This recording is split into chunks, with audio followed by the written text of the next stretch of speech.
성령 봉독 마태복음 20장 1절. 천국은 마치 품꾼을 얻어 포도원에 들여보내려고 이른 아침에 나간 집주인과 같으니. 아멘. 하나님의 은혜와 사랑이 여러분들의 삶에, 가정에, 또 자녀와 일터와 사업장에 늘 충만하시고 건강하시고 평안하시기를 주님의 이름으로 축원합니다. 지난주 설교 내용이 하나님 아버지의 마음이었습니다. 우리는 하나님을 전능하신 신으로 찾으려 하고 만나려고 합니다.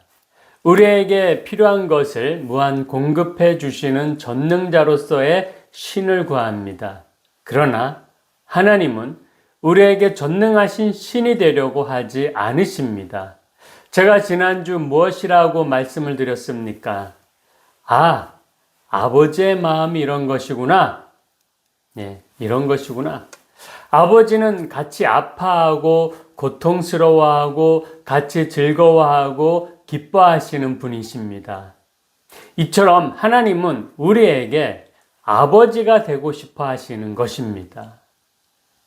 그런데 우리는 계속해서 아버지로서 다가오시는 하나님을 밀어내고 전능자, 능력자, 초월자를 찾습니다.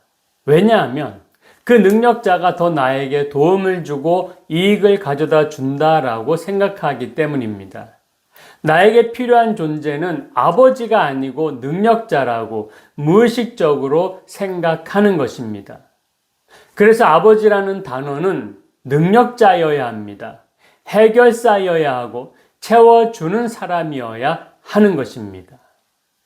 오늘날 우리나라의 아버지를 보면은 능력자의 그런 모습을 가져야만 합니다. 그래야 아버지 대접을 받습니다.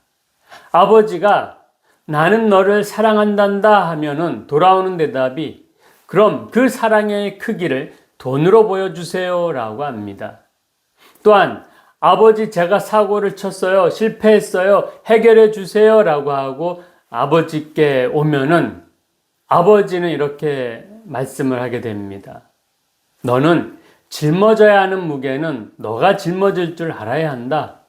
너 십자가는 네가 지기를 바란다. 그래야 너도 성장할 수 있다라고 이런 말을 하면 무슨 아버지가 그래 그럽니다. 그래서 오늘날 아버지는 걱정 마라. 돈으로 해결하면 돼. 너는 그냥 숨어 있어. 내가 알아서 다 해결해 주마. 이것이 아버지의 사랑이야. 이렇게 말을 하게 되는 거죠. 이처럼 하나님이 생각하시는 아버지의 개념이 오늘날 사람들이 생각하는 아버지의 개념과는 다릅니다.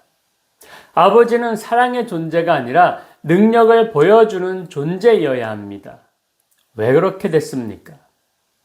제 개인 생각에는 우리는 어려서부터 받아온 교육에 가스라이팅을 당해서다라고 생각을 합니다. 세뇌당했다는 거죠. 그중 진화론 교육이 아주 큰 몫을 차지합니다. 원시시대부터 아버지는 양식을 구하고 가정을 지키고 가족 구성원 한 사람 한 사람을 안전하게 보살펴야 했습니다. 그래야 이 양육강식, 적자생존 사이에서 살아남을 수 있었던 것입니다. 양육강식과 적자생존은 진화론의 대표적인 주제입니다. 아버지는 속편하게 사랑과 자비로 따뜻함으로 가족을 유지하기보다는 가족 구성원의 필요를 채워줘야 했던 존재임을 강조해서 당연히 아버지는 그렇게 사는 것이다 라고 여기고 일생을 살아야만 했던 것입니다. 그런 존재로서의 인생 때문에 엄한 아버지 또는 부작용으로 인한 폭력적인 아버지들이 되어야만 했습니다. 또 하나 능력자에 대해 신봉하게 만드는 것이 있는데 그건 전설이나 설화 이야기입니다. 제가 중학교 2학년 때 심취했던 책이 그리스 로마 신화였습니다. 솔직히 그 당시 성경보다 재미있었습니다. 권선징악이 주제인데다가 다양한 신들이 지구의 다양한 구조와 질서, 동력을 담당함으로써 자연에 대한 사람들의 호기심을 한 번에 충족시켜 주었습니다. 올림푸스의 신들의 능력은 사람들이 추앙하고픈 능력들을 가지고 있었고 그 능력으로 자연의 질서를 유지하고 있었습니다. 그래서 그 질서를 파괴하는 악한 존재를 물리치거나 골탕을 먹임으로 역시 신이라면 그렇게 해야지 하는 마음이 들게 했습니다. 초능력의 히어로 같은 신들이지만 엄밀히 따지면 사람의 머리에서 창작된 것이라 모두 사람을 이롭게 하는, 사람에게 이득을 주는 존재들인 것입니다. 결국 신들은 사람들의 욕망을 충족해 주거나 대리 만족을 위한 존재에 지나지 않았습니다. 그래서 사람이 정성으로 요구하면 신은 채워줘야 하는 것입니다. 그러나 예수님은 그런 능력을 가지고 있었음에도 불구하고 사람들의 모든 욕망에 응해 주시지 않으셨습니다. 그러자 사람들은 거기에 실망해서, 즉 자기 욕망을 들어주지 않는다는 그 이유로 결국 십자가에 못 박아 버렸던 것입니다. 그러나 예수님은 하나님의 마음을 소유한 분이셨습니다. 하나님은 사람의 상상력으로 생겨난 신이 아닙니다. 하나님은 사람의 요구를 채워주시고자 존재하시는 분이 아니십니다. 사람을 제대로 사랑하시는 참 사랑이 무엇인지 그 사랑을 알려주시고 보여주시고 느끼게 해주시는 분이십니다. 아버지의 마음으로 지금 눈앞의 현실보다는 더 귀중하고 값진 것을 자녀가 얻기를 바라시는 하나님이십니다. 돈보다 사랑이 귀하고 값지고 영원한 것입니다. 이 사실을 현대사회는 너무나 모르고 있거나 오해하고 있습니다. 돈이면 다 된다, 또는 사랑보다 돈이 귀하다, 사랑이 밥 먹여주냐 뭐 이러죠. 그런 사랑하고는 조금 차이가 다르지만 어쨌든 사랑에 대한 이해를 현대는 잘못 알고 있다는 거죠. 예수님은 오늘 우리에게 그것을 가르쳐 주시는 것입니다. 그리스도인은 예수님을 따르는 제자입니다. 예수님이 하나님 아버지의 마음을 소유했듯이 우리 그리스도인들도 하나님 아버지 마음을 소유하기를 노력해야 합니다. 무엇보다 일선에 서서 성도를 이끌어야 하는 목회자는 당연히 아버지의 마음으로 목양해야 합니다. 그런데 많은 목회자가 아버지의 마음을 뭔지도 모르고 그렇게 목회하는 분들이 있습니다. 직업으로 목회하는 분들이 있습니다. 제 친구가 아는 목사님은 성도들을 잘 찾아가지 않는다고 합니다. 요즘에는 성도들이 집에 신방 오는 것을 불편해하고 꺼리는 추세이기는 하지만 이분은 안 가도 너무 안 간다는 것입니다. 신방을 잘 하지도 않는 것입니다. 성도들에게 어려운 일이 생기면 바로 찾아가야 하는데 안 그런다는 것입니다. 예를 들어서 성도 한 분이 신천지 이단에 막 넘어갈 것 같다라는 정보를 들으면 바로 찾아가서 구해 와야 되는데 그렇게 안 한다는 것입니다. 성도가 지금 썩은 동아줄에 매달려 있고 끊어질 다리 난간에 위태롭게 서 있는데 구하러 가지 않는 것입니다. 그러면 그 교회는 어떻게 되겠습니까? 제가 아는 목회자도 청년들을 데리고 개척하면서 평생을 함께 하자라고 해놓고는 교회가 좀 세워지고 나니까 먼저 배신을 했습니다. 사례비 더 많이 주고 건물이 더 큰 교회로 옮겨갔습니다. 이런 모습을 보며 목회자에게 실망한 성도들은 신앙을 포기하는 경우가 생깁니다. 또는 타 교회로 옮기게 됩니다. 여기저기 온전한 목양을 하는 목자를 찾아 다녀야 하는 그 수고를 해야만 하는 것입니다. 얼마나 안타깝고 불쌍합니까? 영적 아버지, 영적 스승을 잃어버린 미아가 된 것 아니겠습니까? 제가 이 말을 듣고 거리가 가까우면 저한테 좀 오면 좋을 텐데 라는 생각을 잠시 해봤습니다. 저도 훌륭하지는 못하지만 그래도 이제는 목양을 잘할 수 있다라는 자신감이 있습니다. 저는 교회 일꾼 20명, 20명을 좀 보내달라고 하나님께 기도하고 있습니다. 예배팀, 전도팀, 봉사팀 등을 구성할 수 있도록 기도하고 있습니다. 성도 없는 개척교회는 사람들이 오지 않습니다. 오늘날. 지난 부활절 예배를 준비하는데 저 혼자 예배 준비를 하는 게 너무 힘들다라는 생각이 갑자기 들었습니다. 설교 준비하고 방송 녹화하고 영상 편집하고 또 교회 청소하고 현수막도 디자인하고 붙이고 장식도 하고 하면서 좀 버겁다라는 마음이 들었습니다. 또 한편으로는 이렇게라도 할 수 있는 게 참 다행이다, 감사하다, 기쁘다라고 생각도 했습니다. 혹 이 영상을 보시는 중에 갈 곳 못 찾아 헤매는 분이 있다면 더 밝은 교회로 찾아오시기 바랍니다. 진실로 어린 양을 불러 참된 목회를 하고 싶어 예수님처럼 초청을 합니다. 오라, 너희 모든 목마른 자들아, 물로 나아오라. 돈 없는 자도 오라. 너희는 와서 사 먹되 돈 없이 값 없이 와서 포도주와 젖을 사라. 아멘. 오늘 본문은 예수님이 천국을 설명하는 비유 설교입니다. 천국은 무엇입니까? 우리는 천국을 장소의 개념으로만 이해하려고 하는데 천국은 죽어서 가는 곳으로 이해할 것이 아니라 하나님이 계신 곳으로 이해해야 합니다. 하나님이 계신 곳이니 영원한 생명이 있는 곳입니다. 영생이 있는 곳. 요한복음 17장 3절에서 영생은 곧 유일하신 참 하나님과 그의 보내신 자 예수 그리스도를 아는 것이니이다 라고 말씀을 했습니다. 영생은 하나님의 마음을 알고 예수님의 마음을 아는 것입니다. 영생은 곧 천국입니다. 즉 주님의 마음에 담긴 하나님의 사랑, 그 은혜의 마음을 아는 것이 천국이라는 것입니다. 그렇게 우리는 이 땅에서 장차 가게 될 천국을 미리 경험하게 되는 것입니다. 그렇다면 본문에 등장하는 주인의 마음을 알 수 있습니까? 지금 포도원 주인은 품꾼을 찾고 있습니다. 포도원의 주인이 품꾼을 찾는 이유는 무엇입니까? 오늘 본문 1절을 보니 천국은 마치 품꾼을 얻어 포도원에 들여보내려고 이른 아침에 나간 집주인과 같으니 라고 말씀합니다. 주인이 품꾼을 찾은 이유는 그들을 포도원에 들여보내려고 찾았다는 것입니다. 그런데 문장이 좀 이상합니다. 품꾼은 일하는 자이고 이 품꾼을 찾는 이유는 일을 시키기 위해서입니다. 일을 시키려고. 그런데 본문은 포도원에 들여보내려고 라고 말씀을 하고 있습니다. 그러면 우리는 당연히 일을 시키려고 포도원에 들여보내는구나 라고 생각을 합니다. 이 생각은 전형적인 세상적인 그런 생각입니다. 그러나 오늘 본문에 보면 일을 시키기 위해서라는 말이 나오지 않습니다. 즉 주인이 품꾼을 포도원에 들어오게 한 이유는 일을 시키고자 함이 아니라 주인과 함께 포도원에 머물게 하고자 하시는 것입니다.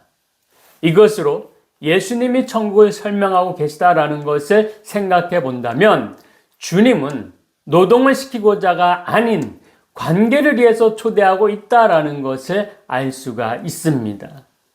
만약에 주인이 진짜 일을 시키기 위한 품꾼을 찾는 목적이었다면 분명히 이른 아침에 일꾼을 충분히 많이 뽑아서 일괄적으로 포도원에 들여보냈을 것입니다. 그런데 본문의 주인이 우리 시각으로 이른 아침부터 성경에 보면은 오전 6시, 3시, 오전 9시, 6시, 정오 12시, 9시, 오후 3시, 11시, 오후 5시 이렇게 5차례나 품꾼을 구하러 장터에 나갔다라고 합니다. 이 뜻은 어떤 경제적 논리나 실용적 논리에 의해서 즉 이윤을 얻기 위해 품꾼을 구한 것이 아니다라는 사실입니다. 그리고 또 하나 본문의 특별한 점은 품꾼이 일할 곳을 찾아다닌 것이 아니라 주인이 품꾼을 찾아 다니셨다라는 것입니다. 아쉬운 품꾼이 포도원의 주인을 찾아간 것이 아니라 주인이 품꾼을 무려 5번씩이나 찾으러 나갔다는 것입니다. 잃은 양을 찾으시고 잃은 드라크마를 찾으시고 세상으로 자기 백성을 구원하기 위해서 찾아오신 예수님의 성육신, 이것이 하나님의 열심인 것입니다. 이것이 하나님 아버지의 마음인 것입니다. 그러면 포도원의 주인이 이처럼 열심히 품꾼을 찾아서 포도원으로 데리고 왔다라는 것은 그 품꾼이 어떤 특별함이 있어서일까요? 아닙니다. 본문 마태복음 20장 3절에 보니까 또 제3시에 나가보니 장터에 놀고 서 있는 사람들이 또 있는지라 말씀합니다. 품꾼들이 품꾼들이 장터에서 할 일 없이 놀고 있었다라는 거죠. 이 놀고 있었다라는 것은 아무도 그들을 쓰려고 하는 자가 없었다라는 것을 의미합니다. 아무도 필요로 하지 않았다는 것입니다. 이 내용은 본문 20장 7절에도 나옵니다. 이르되 우리를 품꾼으로 쓰는 이가 없음이니이다. 이르되 너희도 포도원에 들어가라 하니라. 아멘. 지금도 인력시장에 나가보면 어떤 기술이 있거나 체력이 좋은 사람들은 이른 아침에 다 뽑혀 나갑니다. 그런데 낮 시간은 물론 저녁 5시까지 아무도 그들을 뽑아가지 않았다라면 그들은 전혀 일하기에 적합하지 않은 사람임을 나타내는 것입니다. 어떤 특별함이 없다는 뜻입니다. 그런데 오늘 본문의 주인은 이런 사람들을 뽑아서 포도원에 들여보냈다는 것입니다. 그것도 당신이 직접 장터로 찾아가서 한 사람 한 사람을 부르셨다는 것입니다. 이것이 한 영혼이라도 사랑하시는 하나님 아버지, 하나님의 마음입니다. 하나님 아버지의 사랑입니다. 여기서 우리는 주인이 품꾼을 찾은 이유를 확실히 알 수가 있습니다. 주인은 일을 시키기 위해서가 아니라 포도원에 들여보내기 위함이었습니다. 그리고 또 한 가지 이유가 있는데 그것은 품꾼들에게 한 데나리온을 주기 위해서였습니다. 아침 6시, 9시, 12시, 오후 3시, 5시에 온 사람 모두 감사하게 주인으로부터 부름받아 포도원에 들어가서 일을 했습니다. 일을 시키려고 포도원에 들여보낸 것이 아니지만 품꾼들은 주인과 관계가 형성되고 그래서 감사해서 스스로 열심히 일을 했습니다. 그런데 주인으로부터 임금을 받을 때 문제가 발생을 합니다. 8절에서 9절입니다. 저물매 포도원 주인이 청지기에게 이르되 품꾼들을 불러 나중 온 자로부터 시작하여 먼저 온 자까지 삭슬 주라 하니 제 11시에 온 자들이 와서 한 데나리온씩을 받거늘. 제 11시는 오후 5시입니다. 고작 1시간 일한 사람이 한 데나리온을 받는 것을 보면서 어떤 생각이 듭니까? 아침부터 일한 사람들은 속으로 나는 품삯을 더 받겠구나. 1시간 일한 사람이 한 데나리온 받았으니까 나는 얼마야? 이런 생각을 하지 않았을까요? 그러나 10절을 보니까 먼저 온 자들이 와서 더 받을 줄 알았더니 저희도 한 데나리온씩 받은지라 라고 말씀합니다. 여기에 문제가 무엇입니까? 내가 일한 만큼 보상을 받아야 한다는 생각이 들면서부터 포도원에 들어갈 때 들었던 그 처음에 좋은 마음이 깨지기 시작했습니다. 처음에는 불러주신 것만 너무나도 고마웠던 거죠. 나를 불러주신 주인 너무 마냥 그냥 고맙고 감사했는데 자신이 한 일의 양과 다른 사람이 한 일의 양을 비교하면서부터 은혜는 사라지고 원망과 불평이 터져 나왔던 것입니다. 내가 더 많이 일했는데 왜 저 사람과 나를 똑같이 대우하느냐라는 불만이 생겼습니다. 돈의 문제로 어느 순간 주인의 마음보다는 내 마음이 더 중요하게 된 것입니다. 우리가 시험에 들었다라는 말은 내 생각하고 내 기대와는 다르다라는 것이 전제되는 것입니다. 교회에 대해서, 목사에 대해서, 그 사람에 대해서 어떻게 나에게 이럴 수 있냐? 믿음에 대해서 시험이 들었다라는 말은 하나님이 어떻게 그렇게 하실 수 있냐라는 것입니다. 우리가 교회에서 헌신하고 봉사하면서 가끔 시험에 드는데 다 이렇게 내가 더 많이 했는데 내가 더 중요한 일을 했는데 여기서부터 시작이 된다라는 거죠. 우리 마찬가지입니다. 하나님의 마음과 뜻을 제대로 모르면 우리는 보이는 교회, 보이는 사람에게 갇혀 늘 흔들리는 신앙생활을 할 수밖에 없는 것입니다. 믿음은 하나님과의 관계가 우선입니다. 그런데 하나님이 어떤 분이신지 모르면 늘 내 믿음은 흔들리고 내 기준에 우선해서 시험에 들고 마는 것입니다. 마태복음 20장 14절에 15절입니다. 내 것이나 가지고 가라. 나중 온 이 사람에게 너와 같이 주는 것이 내 뜻이니라. 내 것을 가지고 내 뜻대로 할 것이 아니냐. 내가 선함으로 내가 악하게 보느냐? 아멘. 아침에 일찍 온 일꾼들은 주인의 마음을 알지 못한 채 오히려 주인을 판단하여 불평하고 항의합니다. 왜 그럴까요?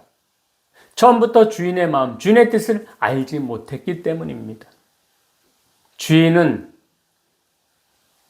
일을 시키려고 포도원으로 부른 게 아니었습니다.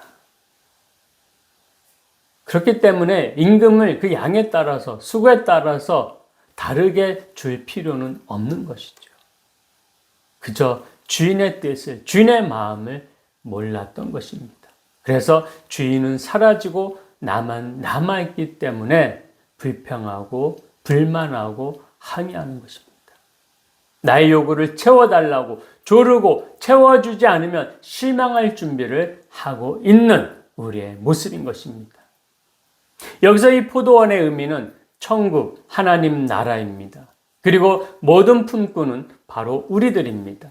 그리고 모든 이에게서 똑같이 주신 이 한 데나리온은 바로 공평하게 베푸시는 주님의 은혜를 가르쳐 줍니다. 하나님은 아버지로서 모두에게 똑같이 주시고 싶어 하십니다. 우리가 설날 세배를 쭉 형제들이 하는데 한 자녀가 제대로 못했다고 그 자녀에게만 세뱃돈을 안 주는 아버지가 있을까요? 없습니다. 참된 신앙은 하나님을 내게로 움직이는 것이 아니라 하나님이 어떤 분이신지를 알고 하나님의 마음을 아는 것입니다. 아버지에 대한 참된 의미를 알고 아버지, 이 하나님이 아버지이심을 아는 우리 모두가 다 되시기를 주님의 이름으로 축원합니다. 기도하시겠습니다. 사랑이 많으신 하나님 감사드립니다. 하나님이 우리의 나의 아버지 되심을 우리가 잊지 않게 하여 주시옵소서. 아버지는 어떠한 분이십니까? 나의 필요를 채워주시는 분이십니까? 나의 욕망을 해결해 주시는 분이십니까? 아닙니다. 아버지는 우리를 사랑하시는 분이십니다. 우리와 함께 아파하고 우리와 함께 고통스러워하고 참아내고 우리와 함께 기뻐하고 즐거워하기를 원하시는 분이십니다. 우리가 아버지의 마음을 알고서 아버지의 뜻을 알고서 믿음으로 살아가길 소망합니다. 그래서 하나님께서 기뻐하시고 하나님이 원하시는 그 곳에 저희들도 함께 있기를 소망합니다. 주님, 우리의 믿음이 시험 들지 않고 흔들리지 않고 우리 주님과 함께하기를 소망합니다. 주님, 저희들을 축복하여 주시옵소서. 감사드리며 거룩하신 예수님 이름으로 기도드리옵나이다. 아멘.